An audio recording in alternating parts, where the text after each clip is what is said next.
Pow, pow, pow, pow, pow. Welcome to the Across the Spoilerverse podcast. I'm your host, Kevin Feige. As always, we are here talking about lots of topics this week. Gonna hand it over to my man, Greg Albert. Greg, how's it going?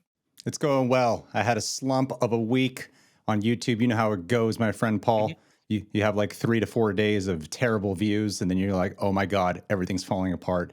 But we literally just covered, both you and I, the Kraven the Hunter trailer, and everything's back on the swing. I am feeling better about my life overall now. I Great. think I'm ready to keep moving on and continue this Yeah. YouTube legacy we have built.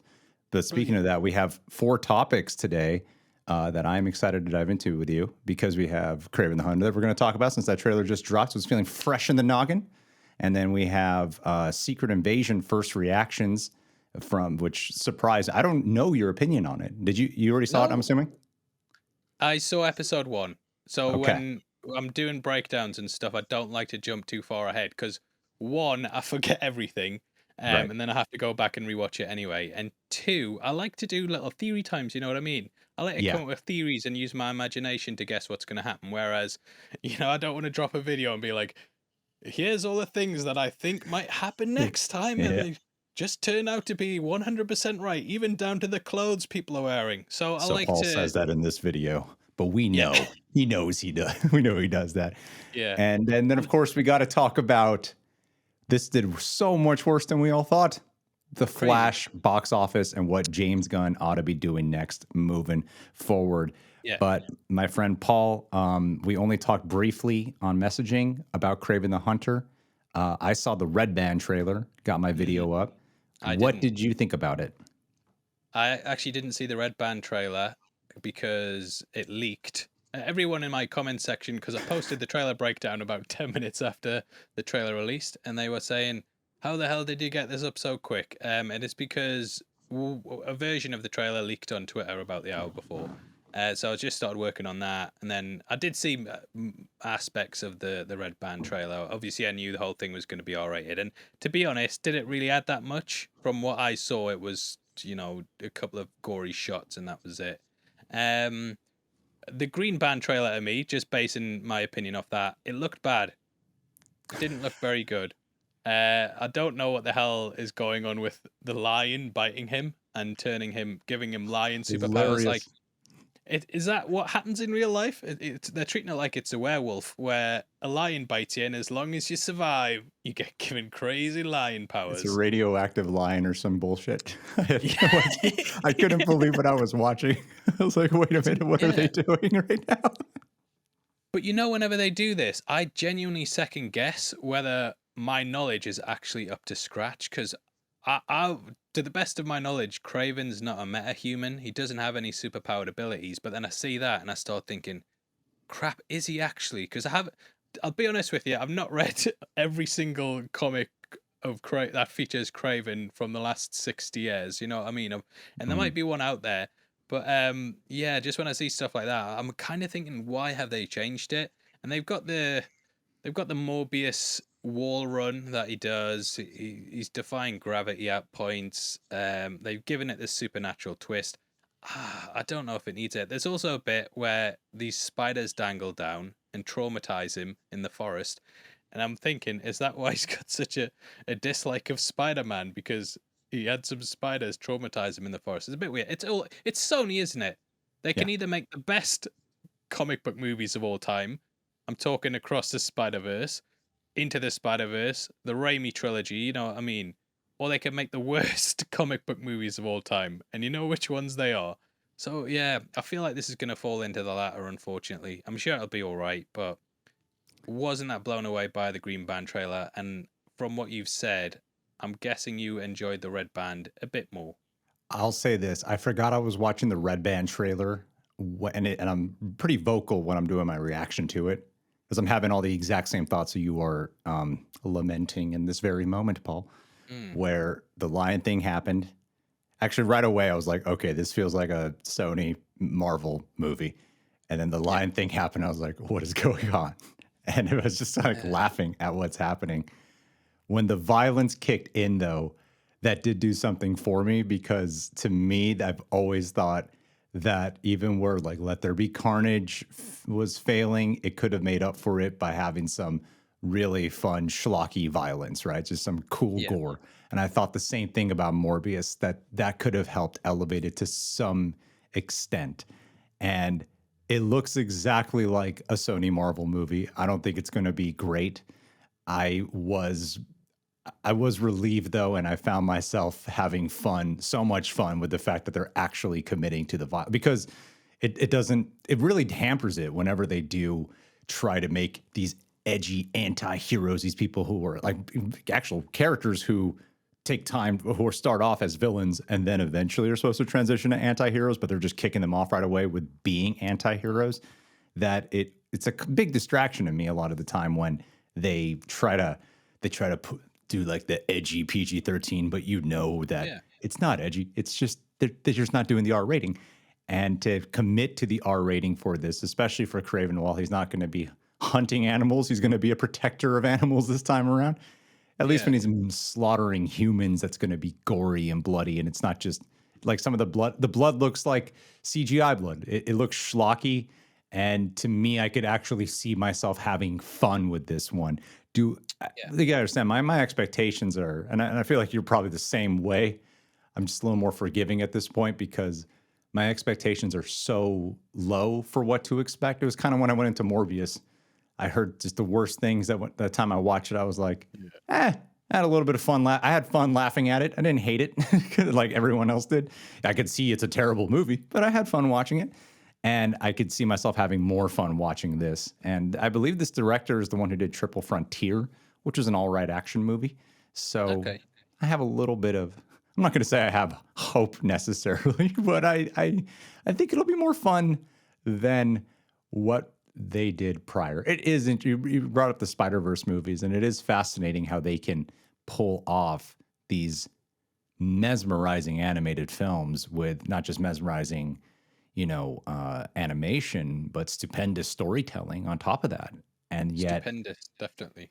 and then on, that's my new favorite word, I think. And then to see what they do with these live actions, like, why do all these live Yeah. action ones look the exact same? They all feel and look the exact same way. But yeah, Craven doesn't have an accent. There were things about it that I'm not a massive Craven the Hunter fan, but with my familiarity with it, it's interesting that we're going to be getting Craven in Marvel's Spider-Man 2, the game, which is a very accurate depiction, and then we're going to be getting this one. This. Yeah. So Man. Man movie. the Madden Yeah. movie, I think but that it is good that they are going R-rated with it because they must have looked at the box office for Morbius and they toned it down so that it would appeal to more people, and it bombed. So they must just be thinking, look, just do R rating. It's probably actually going to make more money by being R rated because definitely. people are just going to want to go see it for all the blood and gore, which yeah, I will go see it. Obviously, it's a for some reason I keep going back to Sony movies and be like, I'll see it day one. Don't care if even if I don't do a video, I'm gonna do it day one. So yeah, I think it's probably a smart move by them. Wasn't blown away by the trailer. I think you can predict the entire plot from watching this. My guess is Totally. that his brother, who we see in the trailer, obviously he's the chameleon in the comics. Guessing that he's going to be revealed to be the actual real villain behind things, but it's going to be weird, the whole half human animal hybrid thing they're doing. And I really hope, right? I really hope they don't do this, but I know for a fact they're going to do it. They're going to make the brother an actual chameleon who Mm. can shapeshift and change into people. If they're going full on rhino metamorphosis and lion gives you lion powers, I think that's the way they're going to go. And I hope they don't. But We with have an Sony, animal world. I'm excited. mm, yeah, I'm excited the to whole laugh new at it. world.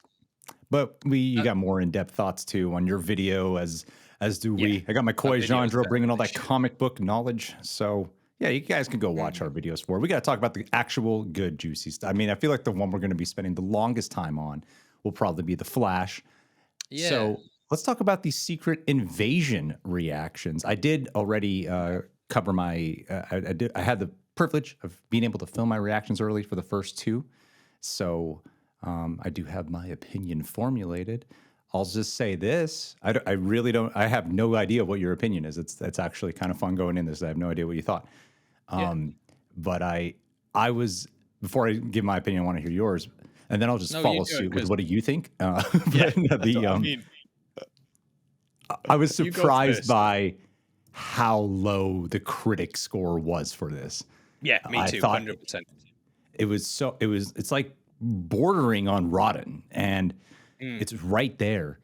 And there was a tidbit where it was there, and it was the first time where I found myself going through the capsules, being like, wow, I could not disagree more with a lot of the people who are really going against it, talking about like Nick Fury's bored. Um, it's not the fun Marvel that we know. I'm like, these are all the things that people did complain about. And I think that they are doing the opposite of what typical Marvel is. And yeah, it's actually doing it well agree. versus them just doing the opposite for opposite's sake. So, yeah, I mean, I'm getting kind of hints of what you thought of the first episode, but I Yeah. mean, overall, what did you think about it? Well, disclaimer, I have only seen episode 1, so it's a bit difficult to judge an entire show of it, but I thought it was really good, really enjoyed it. Um, I'm I'm very sick of the whole Marvel thing they've been doing for the last couple of years, where it's like you can tell they're just improvising on set and Hmm. just filming until they come up with something funny, and then they're like, right, we'll cut it down and make the scene with that bit. Doesn't have any of that in. Still, people are saying it's completely humorless. I disagree. There's an interrogation scene in it that's quite funny. You know, Samuel L. Jackson, he's very, very charismatic in it, even when he's playing stoic parts. It is very serious as well. It's got a very good undertone to it. I started working on my breakdown today. Lots of really good things to talk about in it as well. As you know, it starts off with quite a big scene that there's a big reveal in. It ends on a very big scene that there's a really good thing that they close out on, and in between as well. One thing that Marvel shows haven't really done in the past is that they've focused solely on the central character. So if you think about like Ms. Marvel or something, you'll never cut to a scene where it's just the villains sitting about talking and planning things. Or One Division, it took us up until episode 4 before we even saw anything with Sword.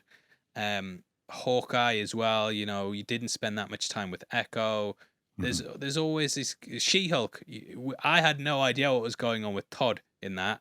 The other side of that, we barely saw the villains in it at all until much later in the season. Whereas here, it's actually built like a TV show in the fact that you're seeing different characters and the way they operate and connect. I thought the scroll stuff that we get introduced to very there's an undertone to it. You kind of get the feeling like, oh, these guys could really cause some serious issues, and like I said, lots of really good things happen in it.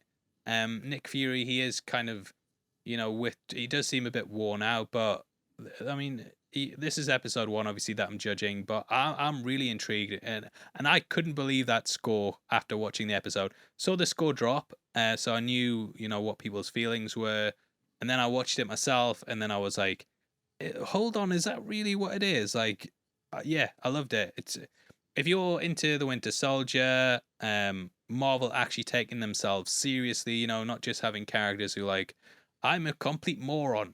Because that's what a lot of heroes these days seem to be. It's like, how stupid can I be? Shazam, he acts. I know he's DC, but Shazam acted like a moron. Hmm. Thor acts like a moron. The Guardians do it, but they that is part of their character. But I feel like a lot of heroes these days on both sides, the Flash as well. That's another example where they're just being morons and just coming out with dumb stuff. And there's not those heroes anymore that you can really aspire to want to be. So, for example, Tony Stark, he's busting jokes, but he's not the butt of the joke. Whereas I feel like a lot of heroes these days, they're making idiots of themselves so that you laugh at them. Whereas this show isn't doing any of that stuff, and it's taking everything really seriously. It has jokes in, but it's not at the expense of the characters. People aren't getting humiliated so that you laugh at them. It's taking it all seriously. The threat's really well placed in, and yeah, I thought it was good. Yeah. Every character in this show, I feel some sort of attachment to. You don't get introduced to that many, but the ones that you do, even the villains, I'm thinking, yeah, this guy's killing it. Yeah, I agree. I'm relieved to hear that. I'm glad we Thank see more eye to eye on this than Kraven the Hunter trailer. Yeah, the I critics was are wrong again. I was so surprised because this you were talking about the humor. There is humor in it, but the humor comes from within the characters and their personalities, and they never Yeah, feels like they're just making jokes for the sake of like doing a joke. It never feels like it's yeah, undercutting anything. And is there a lot of humor? No, but it feels very natural whenever it's there. It's like the way a real human being would have a sense of humor about things. And the show is more of a slow burn, and I liken it. It's easy to watch the trailer and just think of, oh, it's kind of like going back to the Winter Soldier times. It's a little bit more espionage than even Winter Soldier, because Winter Soldier yeah, still had more of that pulsating excitement, exciting action and crazy choreography that they would do. And maybe that'll come later down the road. In the first 2 episodes, it's not really the case. To me, it was making me think more of like an old school espionage film. mm, Um, the like all, what was that Dustin Hoffman? It wasn't an espionage film, but it kind of reminded me of like that, like All the President's Men, Tinker Tailor Soldier Spy. I got a lot of those vibes in there too. I don't know if you've seen those, but it has more of little bit. that debate element throughout it, and to me, it's very character driven at the same time. So while it's slow, it's not meandering, it's not the way of Yeah, like when you watch Iron Fist and you go, wow, this is slow and boring. That's not the case. They're really doing a lot of build up here, and I think this is Samuel L. Jackson's best work as Nick Fury. The guy's yeah, so broken, and they flesh him out so well. And especially to get one of my favorite things about the first 2 episodes, and it's demonstrated within the first episode, but when you watch the combination of the first two, is like I don't want to give any specifics away. You see in the trailer that there's so many actors that are going to be in the show. You got Ben Mendelsohn, Sam Jackson, John Cheadle, Olivia Colman. And what I love is that you get genuine, true scene work between them. It doesn't just feel like they're showing up, being charismatic, or giving a couple lines. Like the scenes are so fleshed out that it's often like this duel between them, this like cat and mouse game between them as they're talking. There's trajectory, there's growth within the scenes, there's problem solving, there's real investigating, and it's figuring each other out. It's so well done that I found myself. It's been a while since I've been like upset at a tomato score because yeah, people look at that and there doesn't even seem to be like any gray opinion within of the people who aren't recommending it. Sometimes you can kind of go through it and you're like, oh, okay, well, they edge towards rotten, but it's not like entirely rotten. But people these critics are like hating on it, and I don't know. Maybe they did because it's not exactly like a super fun show. It's not, but I think it takes itself serious, and it's intriguing. It's compelling, and there is the opening scene like you were talking about, without giving it away, sets the groundwork so well. Of yeah, I don't know who a scroll is, but the show doesn't solely rely on just that gimmick. They yeah. they It's not like really. Mephisto. Yeah, yeah. It's not just about the mystery. It really is Yeah, about the characters. At the same time, they do keep the plot moving forward. And I could just, if they stick the landing, I was like 2 episodes in, I was like, if they stick the landing, this might be the best Disney Plus show that they've done.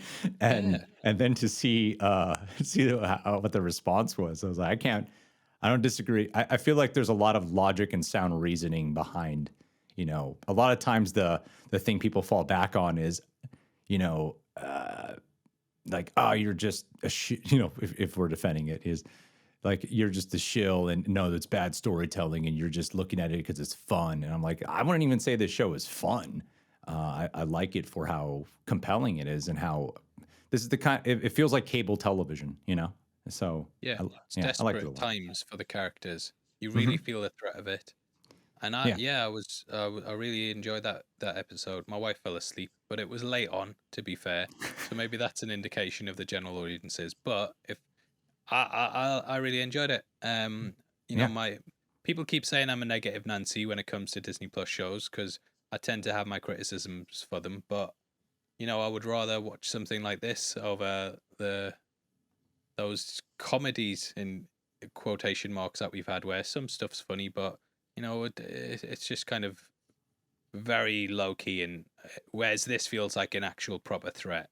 I yeah. feel like something bad could definitely happen here, and you get that from the first episode. There's two very big scenes that happen in it, and yeah, you just kind of get the feeling like, oh crap, there's almost an Like, the Dark Knight, it's not on the Dark Knight level, but you know how there's that gradual build throughout Hmm. the Dark Knight, and you constantly get that feeling of dread as it ramps Hmm. up, and the longer things go on, you kind of get that feeling with this as well, where it starts off very low key. The scene has been shown on YouTube. They dropped the first 5 minutes of it. They didn't show some of the things that go into Yeah. it, but it starts off kind of low key with just two characters meeting, and then things just build from there and get worse and worse and worse. And then once you meet the villains as well, they really help to give the idea that there's a threat here. It's not just kind of incels trying to embarrass She-Hulk and steal her powers. You know what I mean? These are people who have genuine reasons as well for why they feel let down. And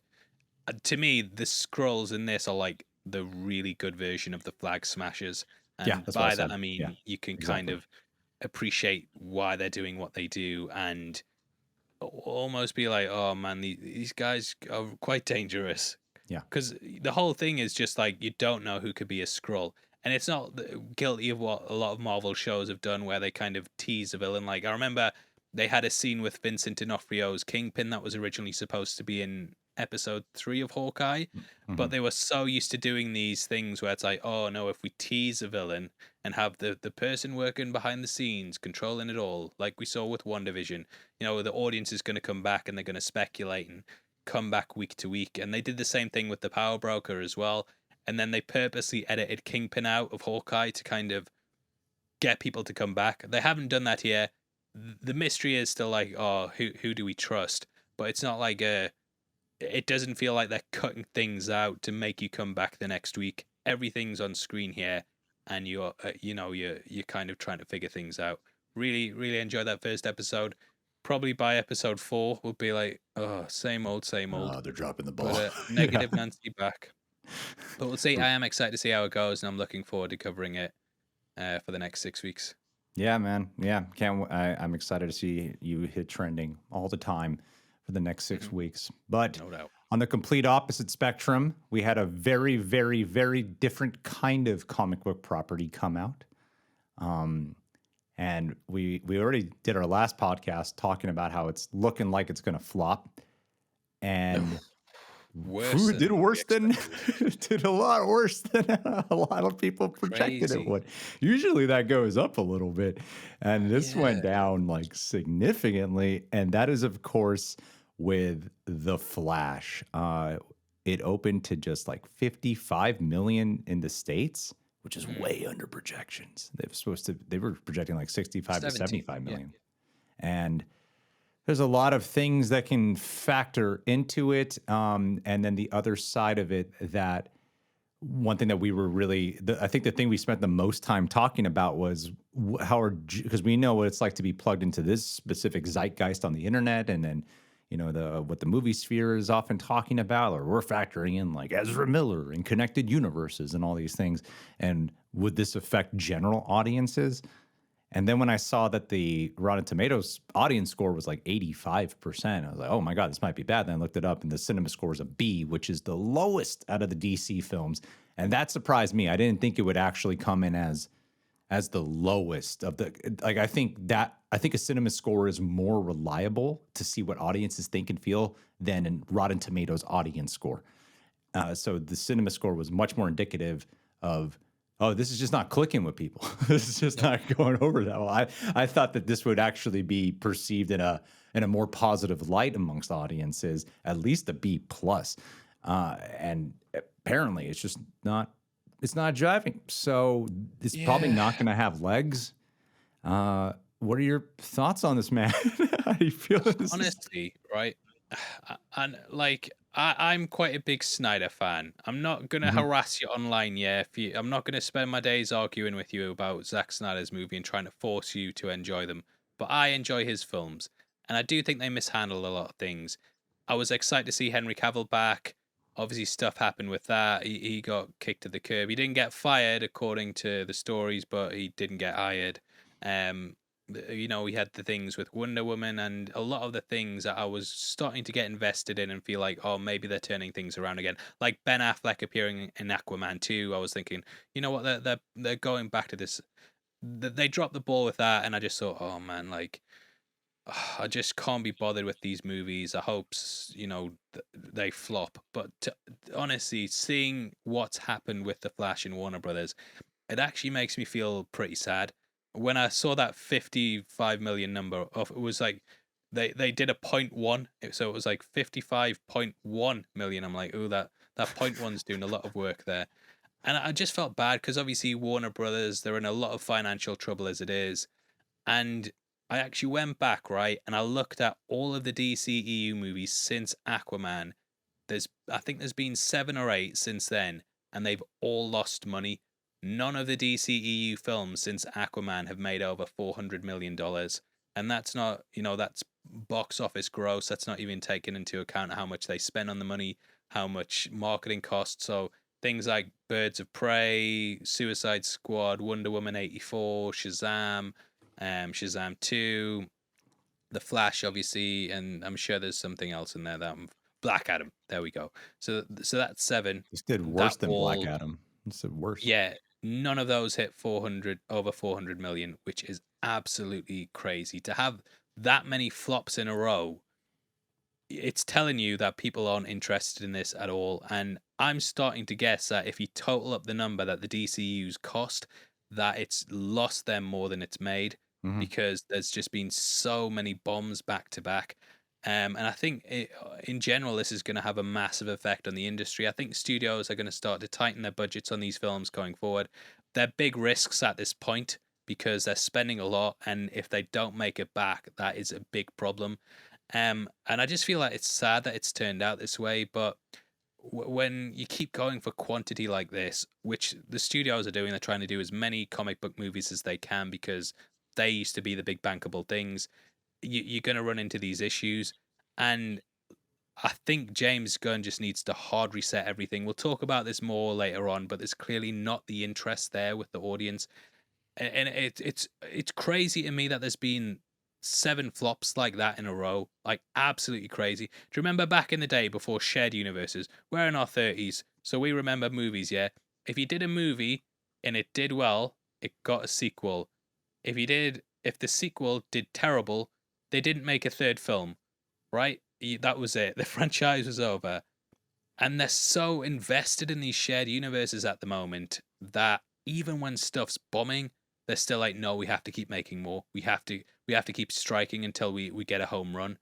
And it's like, mate, just read the writing on the wall. No one's like, Aquaman 2 is not going to do well. Blue Beetle, don't think that's going to do well. I think studios are just too tied to their shared universes at this point that someone at Warner Brothers should have realized by the second or third flop, something's going on here. We need to pump the brakes, sort everything out. And Yeah. instead, they're still going. I get they cancelled Batgirl. They probably saw what was going to happen with that. But for it to do this badly, it's absolutely crazy. Now, why do you think the main issues are? Obviously, number one, Ezra Miller is going to be given a lot of blame for this. But I personally don't think that it's all on their shoulders. I just don't think the blame falls solely at their feet. I don't think audiences give it. I don't think general audiences care as much about the Ezra Miller stuff as most of Yeah, us do here in this field. I don't think so. yeah. I feel like most of them are like aware, like they might hear something, but they don't really keep up with the details of these things unless you're like Mm. a super invested fan. And even with that, I still feel like even if I'm sure there are people who have decided I'm not going to watch it because of Ezra Miller. Yeah. Regardless of whatever your opinion is of whoever's listening to this, I think it's pretty obvious. Most people will still watch it. Like they won't let that be the determining factor on whether or not they're going to watch it. I could see it being, I did not like the Flash character. I didn't like the Mm. way Ezra Miller portrayed the Flash.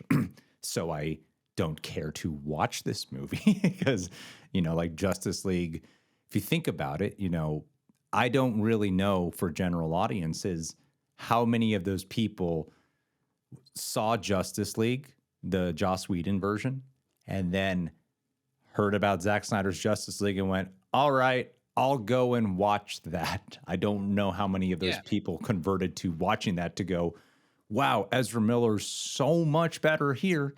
I will. I'm interested now in the Flash, and I think that Yeah. I think there was confusing in marketing for people where the universe is the way this universe has been built up has been just so iffy and all over. The array of it has been all over the place, and it's heavily reliant on this. The trailers rely on the nostalgia for Man of Steel, but then they're also telling audiences that Man of Steel doesn't matter anymore because Henry Cavill's not around, Yeah. and then they're confused by the Batman of what's going on there. And I'm wondering how much the nostalgia for Michael Keaton's truly holds up for people. I don't. Well, I think obviously the it box doesn't. office numbers Yeah. are indicative of it that it Yeah. doesn't really hold up as strong for Michael Keaton because I think our standard of superhero has really like Michael Keaton. I've never said is my favorite Batman. Like I've always enjoyed Michael Keaton, but I've more preferred the movie world he inhabits more than I prefer the Michael Keaton portrayal of Batman. And Yeah. Batman has become so definitive on what's required to be Batman, with the body build and the body movement. So it's like cool to see him, but it is like, my old guy Michael Keaton's playing bad. Like there was, I thought in all honesty, I feel like WB did the absolute best they could with their marketing for this film. 100%. Yeah. Yeah. They they 100%. gave they gave it their all. They did like they were like, all right, well, we got a lot working against us. We got Ezra Miller, we got James Gunn, who's trying to make it sound like that this movie does matter. And James Gunn Greatest. is giving this like proud thing, but him saying that, we're going to be resetting everything does make it feel inconsequential. And they really did their best. I thought they delivered great trailers. Overall, the trailers were very exciting what they did. At the end of the day, though, they still did not convey that this is a movie you must watch. This is a movie you need to see at the end of the day. And Yeah. most people are willing to wait now, unless I thought that people who did go to the theaters and catch the trailers might want to see it, but perhaps the spectacle of it still did not look all that entirely enticing as a must watch to see on the big screen because as I thought Yeah. maybe the visual experience would do it. But then I think the word of mouth on the other side of it that I'm thinking about too for general audiences is that a big part of like a justification to go to the theaters now is for spectacle and what does the spectacle feel like and look like. And the most common consensus about the CGI, Bad. is that it's terrible. Very bad. And I think that Yeah. word of mouth just spread like wildfire that it doesn't look good, so you don't need to see it on the big screen because the CGI doesn't look that good. So you can just wait. Yeah. And if it's not, it's a bummer for the film, but I really did think it would do a little bit better. Yeah. I thought it would do way better. Yeah. I think obviously that with the marketing, we're saying it's not Ezra's fault, but obviously it doesn't help the movie either. That they And the can't promote fact it that, either. yeah, and Ezra can't do any of the marketing for the film. So they obviously had to do lots of weird things like let Tom Cruise come see the movie early. James Gunn constantly saying it's. I listened to the Michael Rosenbaum So did I. podcast with him last week, and he Mhm. didn't even say it's the greatest comic book movie of all time. He said it's one of the greatest movies of all time. Yeah. Which, and they kind of over marketed the entire thing. I think they had so many early screenings and giving away basically seats for free for months and months and months. And the difficulty is when you have the hype and the reactions lift so early that it's difficult to maintain that until the film releases because the reactions have came out, oh, everyone's excited, and then how do you keep that buzz up for months? It's so difficult to do it because the internet, things come in like you'll have a massive show on the internet. We'll be doing videos on it. We'll be getting a million views per episode breakdown on something like House of the Dragon. You know what I mean? And then once it ends, 2 weeks later, you try and make a House of the Dragon video, it bombs. Yeah. You'll be very surprised at how quickly interest in something dies off, and that was clearly the case in this movie with how early they did the hype. You've also, like you said before, Zack Snyder's Justice League. I absolutely love the film, but I know a lot of people think it's just a 4-hour version of the 2017 film. because even if you go back and watch that, it's still got directed by Zack Snyder on it. So people kind of probably just think it's like a director's cut of that, even though the tone's completely different. A lot of the scenes are completely different. It's obviously got 2 hours more stuff, which is like a whole movie of extra content. People don't really understand that.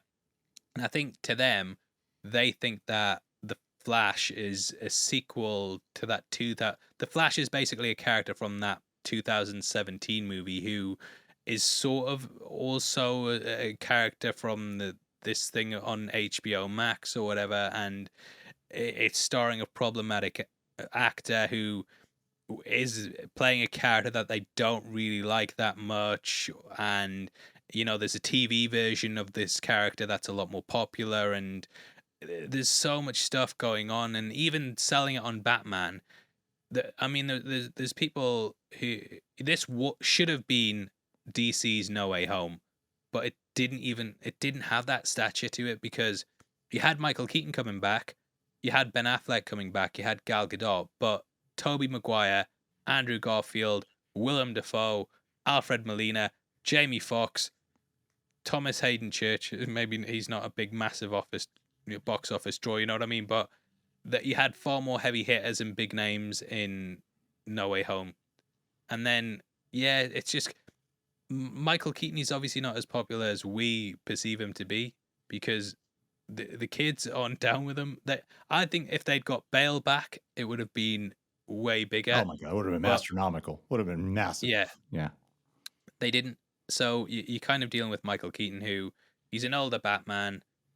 Maybe the kids aren't fully down with him, but he's kind of carrying the entire thing on his shoulders. Like a lot of the push for the Flash is go see Michael Keaton back as Batman, and maybe people just aren't interested in that. Like they're clearly not. So yeah, I also think that superhero fatigue in general played into this massively. We've seen this across the board all year, where superhero movies have been underperforming, and the multiverse in general is becoming a bit of a tired concept. We've had No Way Home, obviously that was massive. Doctor Strange in the Multiverse of Madness, pretty good, but you could start to see a decline. Then you had obviously Across the Spider-Verse is released earlier this month. Brilliant movie. It sucked a lot of the wind out of the room in terms of what the Flash was going to do. And you also have big Oscar-winning films. Best Picture winner, Everything Everywhere All at Once. We've Mhm. had a number of multiverse movies so far that have all either done really well at the box office or they've been critically acclaimed. And then this just feels like, oh, they're doing the multiverse thing again, rather than being like, we've got a fresh take on it. You know, it's just kind of, oh, we're bringing back old actors, and there's a character who can travel the multiverse, and you're gonna see some cameos, which they leaked online as well. Greg, what were your thoughts on those cameos? I don't think I've spoke to you about it. What did you think? Because I was very I don't like I them. wouldn't, yeah, hated it. That was You're completely talking about distasteful. the like. I mean, we could just talk spoilers, right? You're talking about like the what is it called? What is that thing called? The core or something with The the Chrono Bowl. Look, if you Chronoball. don't Yeah. want spoilers, if you've somehow managed to avoid all of the spoilers, which were posted out of context on Twitter, which was another thing that was against this film. Obviously, that big clip of the Flash microwaving a baby Yeah. that blew up and got reported by a lot of things, even though it was reversed. Uh, but it's weird anyway, putting like a baby in a microwave anyway. So there was weird stuff going on there. But obviously, the cameos have been spoiled everywhere. I knew about them before seeing the movie because they were posted all over Twitter because Warner Brothers decided to hold thousands and thousands of screenings and not get people to sign NDAs Yeah. and just invited everyone. And obviously, the general public, they're not like us.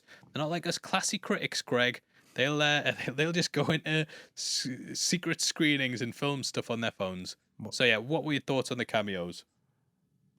the thoughts on the cameos actually led me to think about another reason why this might not work. So, my quick thoughts on why this movie might not just appeal to people. So, Mm, quick thoughts on the cameos. Um, at the end, I am not. I've seen it twice, and both audiences freak out when Christopher Reeve shows up. Nick Cage shows up. And to George Reeve, which is pretty controversial for a lot of reasons. I don't freak out because it just doesn't look real to me. They just animated them in there, and they're not even gonna like a line. You know, they don't feel like an Yeah. actual character at all. I think the Nick Cage one is the coolest one of them all, but whenever it does the face reveal, it just pulls me out because Yeah. it doesn't feel tangible. And supposedly Nick Cage did actually shoot something for it. And I'm like, well, then why didn't you have him say something? That way it feels like authentic in some way Yeah. versus just Superman cutting to hit Superman doing something and then Superman just watching bad things happen without Oh. actually getting involved. Like they don't feel like characters there. And it's just this, it's it's in some ways a cooler looking version of the email exchange in BVS that everyone bitched about with, opening up these files. But at least they were there.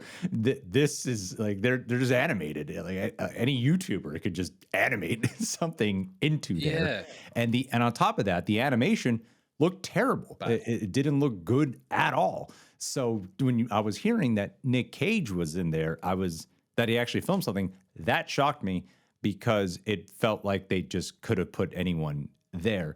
And then thinking about cameos, I think they tease in the trailers that Zod is supposed to be like an actual villain in this movie. And I get like the actual villain of the movie is like time and consequences, whatever.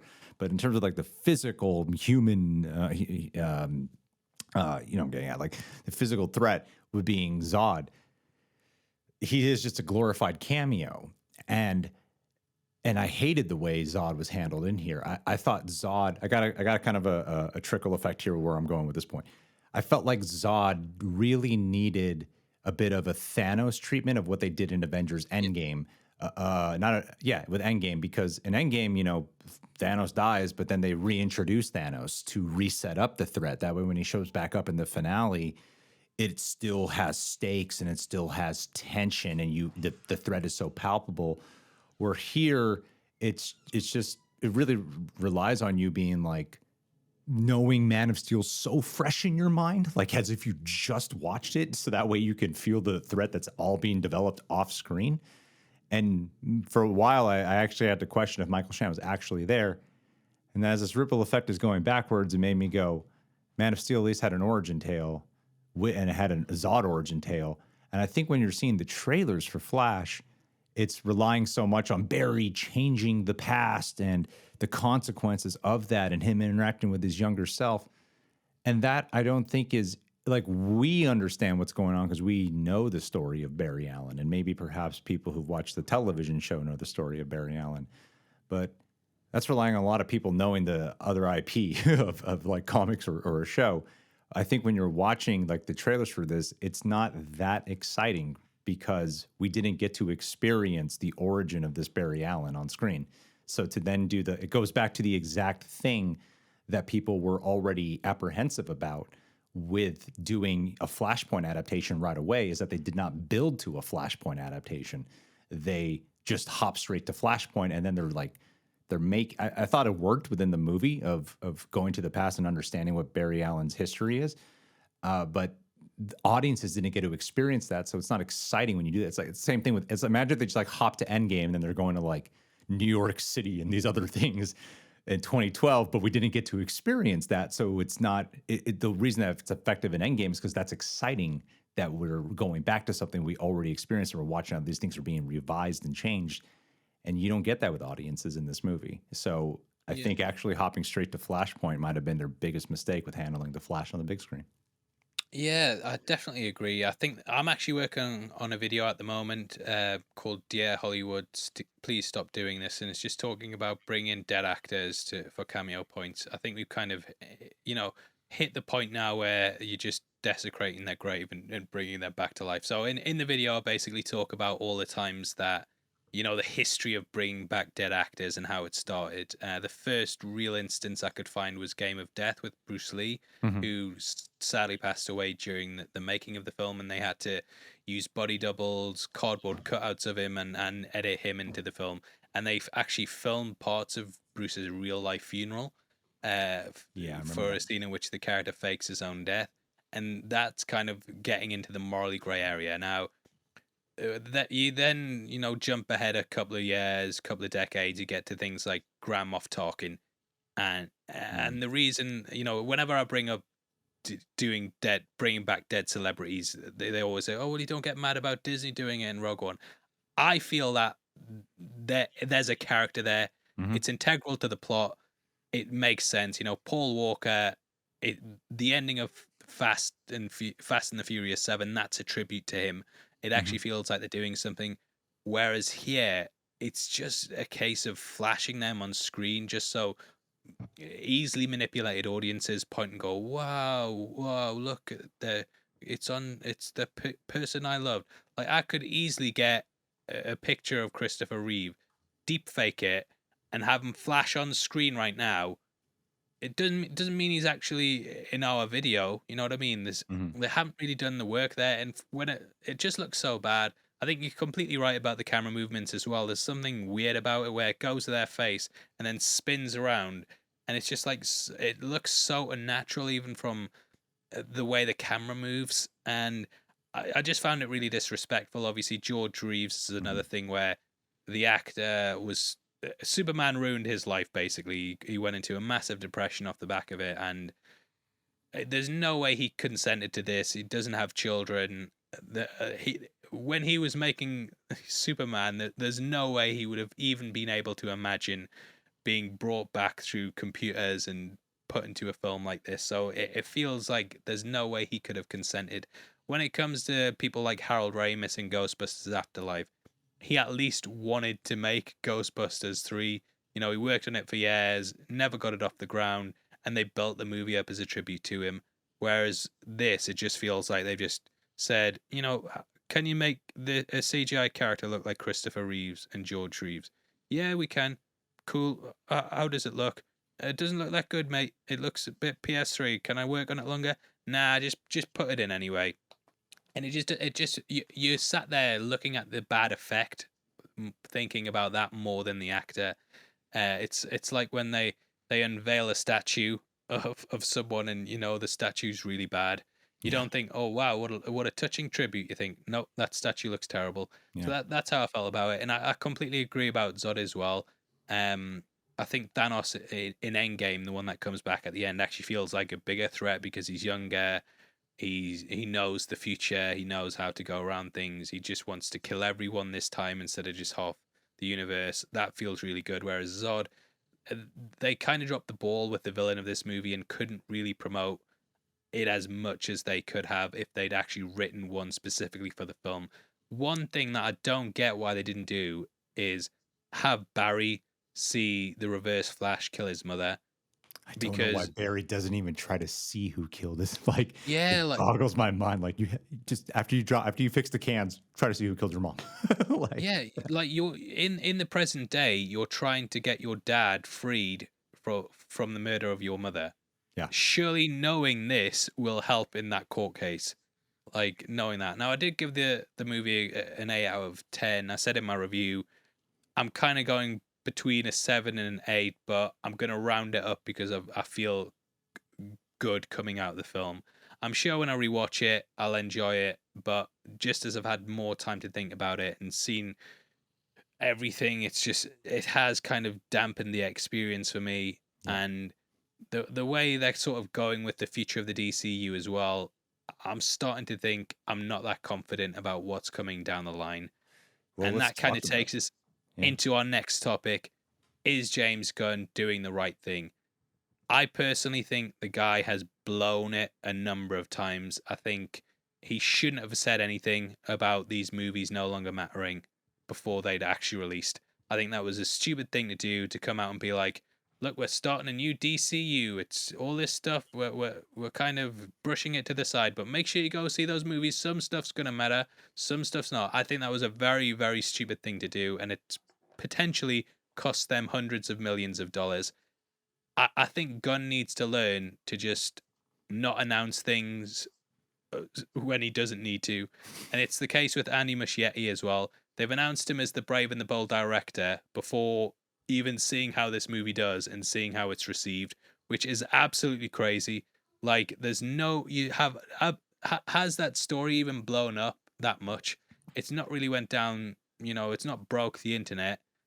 I think they needed to just hold things off, take it easy, see how stuff goes, and then announce it. Like saying Blue Beetle is the first hero in the DCU. He said that, and that you have no idea how the film's gonna go. Like, how can you walk that back if it's bad?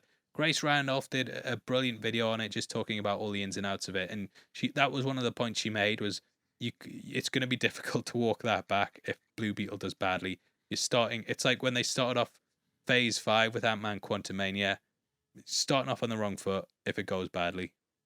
Yeah, I think they should really, for Blue Beetle, because they have that line about Batman and stuff in there, and I think they should just not rely on any of that.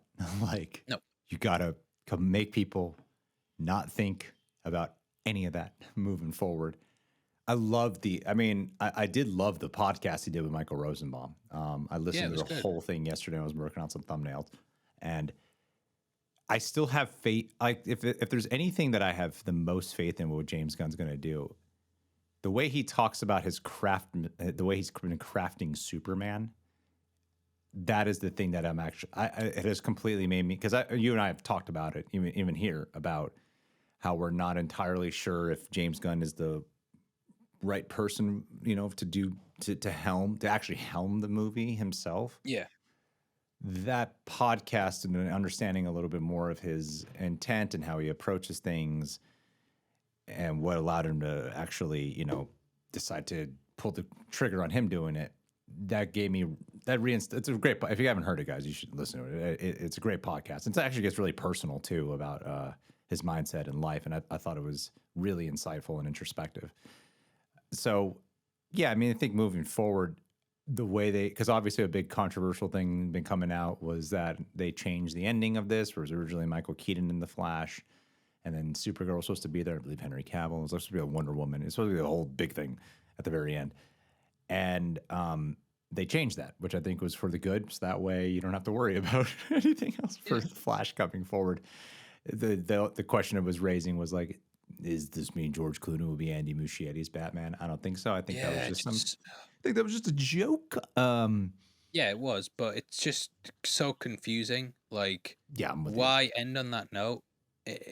If so, is Ezra Miller and co, are they just off in the George Clooney verse? That's somewhere off in the multiverse where it's not really connected, but they're living their life with all the guys who love messing around and joking. You brought this up in your video too, and I thought it as well. I was like, I thought George Clooney was the same Batman as Michael Keaton, but apparently not. And Coy was telling me that they had the Alfred line because the Alfred is the thing that stays constant in the spaghetti. I'm like, this is too much. I don't care. I'll just separate the two. What James Gunn needs to do is, because this goes back to a point you were making earlier about all the DCEU movies bombing. The only ones that did not bomb were the ones not connected to the DCEU, Joker and the Batman. And I think that whatever he does, especially for Superman, I think that's going to be the best. That it made, seeing the trajectory of the box office, it made the most sense to me now why they had to start fresh. And as much as I wanted to see Henry Cavill carry on, I feel bad for him, and so, like, I've expressed the sentiment so much of the time, and it really is a bummer. And the handling of him is awful. Like, it can't be reiterated enough. It really is awful. You're looking at it from a business standpoint and the way the films are going and everything, and you want to make a clear-cut universe. Yeah, starting with the most next to Batman, of course, but the most iconic symbol of them all is being Superman with the DC universe, and then that getting a new face, a new thing, everything new. And you get that trailer, it's just it's instantly communicating for even general audiences. This is brand new. This is a brand new start. And that trailer needs to communicate everything that, like, so much comes down to the trailers. And that trailer needs to communicate literally everything that James Gunn sets out to do with the movie, and the good story comes first, because even if the movie isn't huge on opening, it needs to have the best goddamn word of mouth, so that way it could still have legs and box office numbers for a while.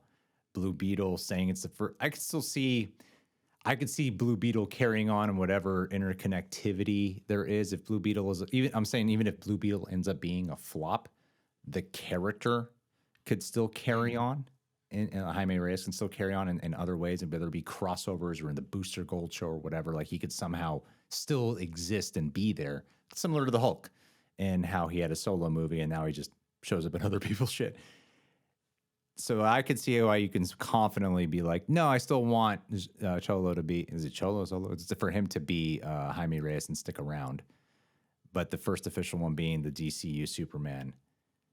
Yeah, I think everything's going to come down to that whenever that trailer comes out. Like after Yeah, Aquaman 2 is the last one, right? So after Aquaman and then 2, they just need a I think break. it's Creature Commandos Creature Commandos might is be the first. It's a. first, I don't think they're going to be which as. is stupid. That's not Let's as. that is stupid. Let's be honest.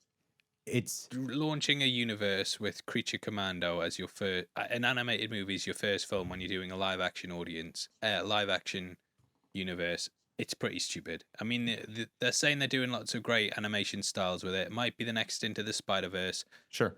but it's launching a universe with that to me. It's stupid. I think the writing's on the wall. We talked about this earlier in the video. 7 films since Aquaman, 9 DC films altogether. The 7 that bombed were connected to the DCEU. The Right. 2 that didn't are off doing their own thing. This shows you that you don't need to rely on the DCEU, and in fact, it's Yeah. probably going to hold the movie back. So, like I said, the writing is on the wall there. The successful ones are off doing their own thing. They're not connected to this. So you don't need it. Just cut it off.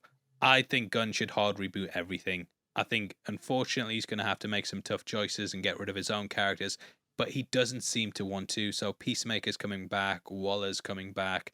You're still going to have these ties to that old universe, which I think they need to be severed. And I love the DCEU. I've had fun 10 years watching it, but at this point, it's not bringing the audience. In fact, it's likely just putting people off. And I think as long as you're tied to that, it's going to hold you back. So please, Gunn, just cut it off, start again. If launch with Superman as its own thing, the same way that Matt Reeves launched with the Batman, the same way that Todd Phillips launched with Joker, just launch with its own thing and build out from Yeah. there. I think the mistake that happens a lot of times people take the wrong lessons from things that are successful. I mean, we saw studios do Yep. it constantly. DC is a big victim of it too. With after seeing Marvel, they're like, we just shared universe. Keep telling people that. just Yeah. keep honing in on a shared universe. And You James know what Gunn I was said it in thinking the the other podcast. day? I'm sorry. You know what I was thinking the other day? Everyone slags DC off for being too dark and stuff, but if you look at all the movies that have done well for DC, they're all dark movies. Yeah. I think people just genuinely want this tone from DC. That they try and go for the well, I suppose Aquaman, obviously, that's not really a dark film. That and Wonder Woman's not. They're kind of the exceptions to the rule. But every time DC actually does a very dark film, it does well.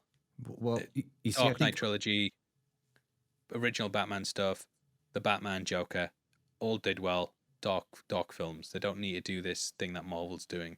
well, I think because you've just brought up Aquaman, and I feel like the people who are already going to comment this retort are not going to make it this far. But how we were talking about how, oh, people, like the Flash was in freaking Justice League and that was forever ago and no one really liked it. And then they were bringing the Flash back. But Aquaman did so well. And that was from the same movie. Yeah. Aquaman was still, Aquaman was more recent in release to that. And B, the trailer, if you go back to those trailers for Aquaman, it was still like, this is different. This is unique. This is something that we haven't seen before. And it had this worldwide appeal because of this crazy world and universe that it was building. It was so strange. And I think when you look at like the Batman, as many Batman things as we got, that trailer was, it had a vision, it had a distinct voice about it. Joker, same exact thing. It's not just the fact that these characters are there. Like, yes, it's easy to go, well, it's because it's Batman and Joker, but I really think a lot of it also comes down to the fact of what this trailer's communicated. And like, that's the thing working against Blue Beetle, I think, is that at the end of the day, like, it looks really fun. It doesn't look exactly like hyper unique. If it looks like a derivative of a lot of other comic book movies already. Like Yeah. it looks cool. It looks like it looks fun to me, but it doesn't look 100% unique. And even if you think about that first Man of Steel trailer, like, wow, this is a very different Superman. This looks interesting. Mm. And I think James Gunn's DCU, every one of their new movie, like the movies, I think are going to be more of a testament to how this is going to pan out than Creature Commandos, because a lot of people are not just going to care to tune in for the show. It might have good word of mouth, whatever. But I agree. It's not the smartest first step to be like, this is the first official launch.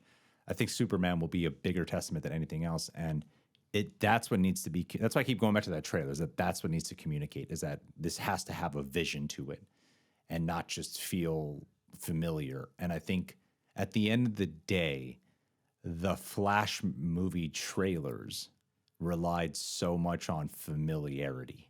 Like that's the whole point of the trailers.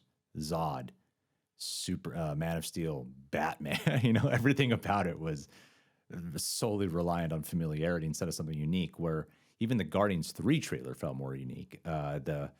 It's Spider-Verse. Like how it doesn't get more unique than that, and that's the main thing that I think we really need right now. Like even Shazam Fury of the Gods, the trailers felt generic and Yeah, passable. really bad.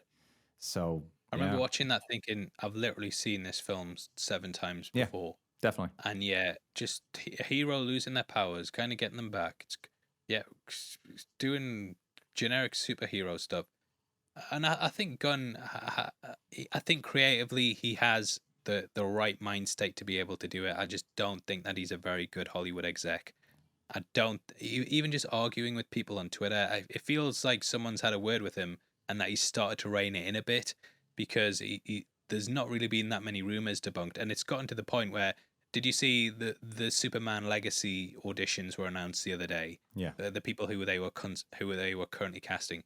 Gunn didn't come out and debunk it, and the fact that he's debunked so many rumors in the past now makes the ones that he doesn't debunk seem legitimate because he's not out doing it. And that's the thing with Kevin Feige. You'll never see him pop up on Twitter and argue with someone. Like Josh over at Den of Nerds. You know what? I would speak to the guy all the time. And I was laughing when he got dunked on by Gunn. I was going, you idiot. He's just embarrassed you. But looking back, I don't really think that a CEO of a studio should be tweeting Josh from Den of Nerds, making fun of him for like living in his mom's basement and stuff. You know what I mean? It distracts from the product, and yeah, the biggest issue that DC's had is the drama. There's been constantly just headlines about how badly the studio's mishandling things. Ezra made things worse, obviously. Well, I don't even know if it was so much Ezra. It's just kind of the aura, and I mean, a lot of those stories are getting debunked now, and things like that. And it's obviously the press is going to just pick up on the things that they're hearing and try and make the biggest story out of them because it's going to get them clicks. And they sure, know that DC is sure. an easy target because of this, due to the fact of how much mismanagement there is and how many times executives say one thing and then do the other. And there's such a bad atmosphere and air around DC at the moment that I really hope the Matt Reeves. I hope he doesn't get involved with this at all. I hope he just makes his little Batman films off to the side. It's really, high quality art projects starring Batman off to the side. I hope he keeps doing that because he's managed to avoid it. And I think Gunn needs to learn the lessons of what's worked and realize that the fan base is there. They're just not interested in this big connected universe.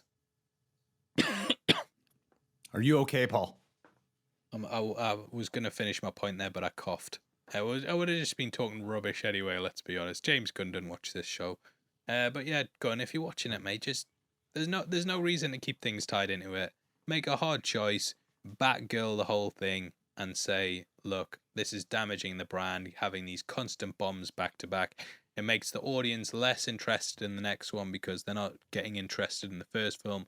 You just need to cut it there, launch with Superman Legacy, say this is a brand new thing, you've never seen it before, it's not connected to that new universe, it's its own thing. Yeah. We're bringing them back, baby. Soups is back. Well, they needed to do. I thought with the way he talked about how Flash would restart the universe and be essentially like a segue into what we're getting.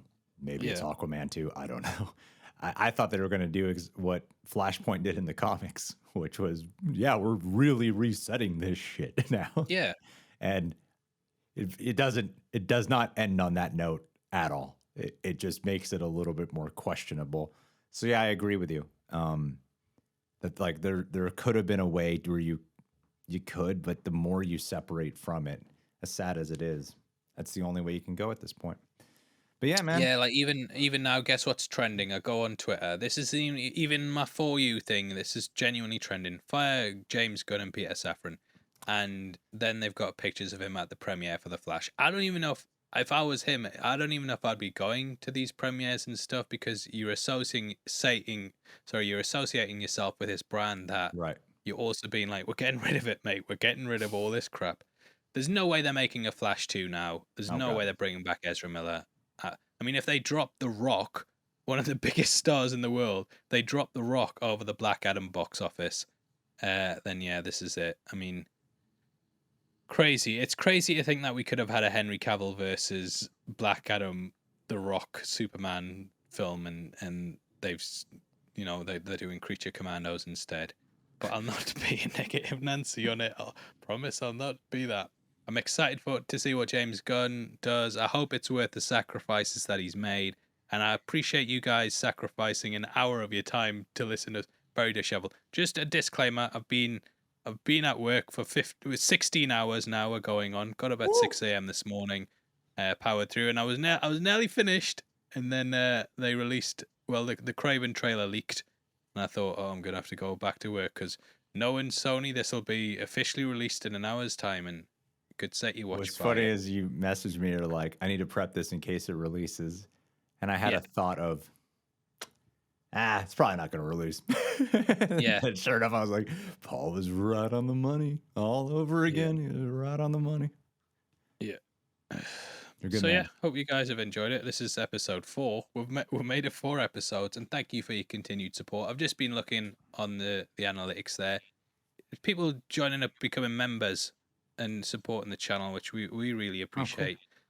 Last week we had a bit of controversy. As soon as we stopped recording, I did feel like, oh, you know what? I feel like we kind of mishandled the way that we spoke about things then. And I mean, I've been texting Greg most days saying, oh man, I feel really shitty about that. So yeah, apologies guys if you felt let down by us on that as well. So yeah, we appreciate you coming back. If you have come back, you might not even be listening to this, mate, which you'll never know. But Should have kicked it off with this, Paul. I should have, you know what I mean. But now it feels more sincere because I'm doing it at the end when it's, yeah, you know what I mean. I'm not just trying to get goodwill at the start of the episode. I'm genuinely saying it from the bottom of my heart. It's on my mind, and I'd rather we at least address it. And I apologize to you guys. I think touchy subjects like that should be handled with more respect and more graceful than what we did. I'm going to put the blame all on you. I just follow you. That's all you. Well, you've just ruined my sincere thing with a joke there, and we're going to get in trouble again. So I think it's a good place to end. Yeah, well, thank you, guys.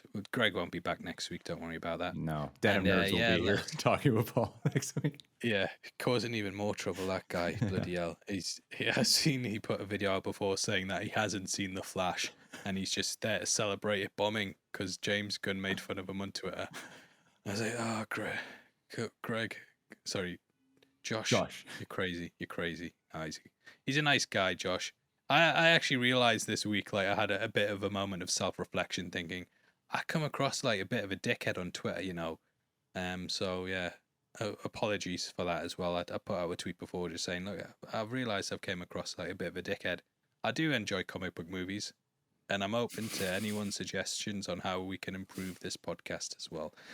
So yeah, thanks guys. Thank you guys. Much appreciated. No, in all sincerity, thank you guys for listening. It means a lot. Yeah. And just know we had no actual ill will or intention about it. And we know that even if we make a joke about a sensitive or controversial subject, that we should, at the very least, follow it up with, well, here's what we really mean. There's ways to make humor, there's ways to have humorous commentary without it coming across insensitive, if that makes sense. So that was not our Yeah, I just intention. think And sometimes we're rushing when we're doing these, and we just didn't think it out all the way through. So I think as well, just like you do kind of have to get put in check sometimes as well, definitely. and it can Oh my be a God, yeah. positive thing for people to be like, "Look, mate, you're out of line there," because everyone's really respectful about it, to be honest. Though, and it was more just us kind of feeling like we let ourselves down when we should have spent more time actually analyzing all sides, and instead of just going down this one rabbit hole and then making crap jokes about it. So yeah, apologies, guys, but thanks for coming back if you made Yeah. it this far, and we appreciate the love. And you know what? It's nice seeing you guys actually interacting with us and giving your thoughts on the podcast, because we could just be speaking to no one. So yeah, much appreciated. Thanks Thank you, for guys. choosing us for your favorite podcast. See, I tricked you in the end. I got you. Across the ruined it again, I'm sorry. Spoilerverse, complete Yeah. number 4. Yeah, we'll be back next week to talk about more terrible crap that's probably happened in the week. So yeah. What do you mean the entire DCU's been cancelled? Nah, thanks guys, and see you next week. Peace. Peace.